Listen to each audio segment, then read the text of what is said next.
Hello guys, I'm Mechanic Frt. Today I'm gonna show how to replace the 5-liter F150 crank oil seal. Once crank seal leaking, oil all around the spread the timing cover and the crank seal area and then dripping to the skid plate.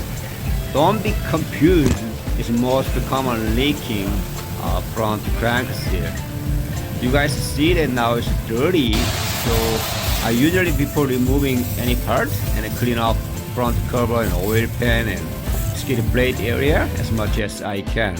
So now release drive belt tensioner and then release and then remove drive belt and tensioner assembly.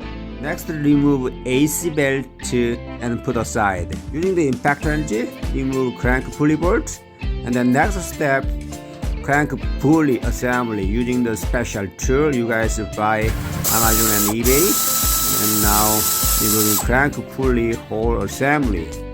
Using the suitable seal driver and remove crank seal. I used the 90-degree screwdriver, it's fine.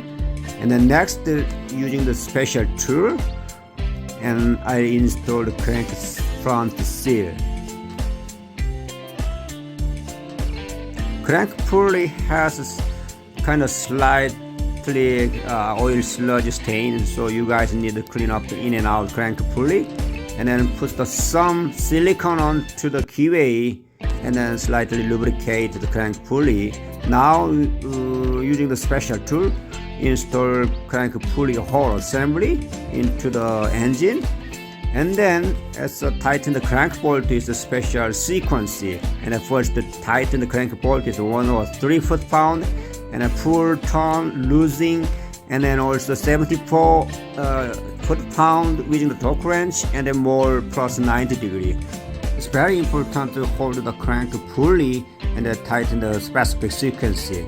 OTC crank holder is much work, but my case is I homemade special crank holder tool as much strong hold and crank pulley, and then tighten the crank pulley bolt to specific sequence.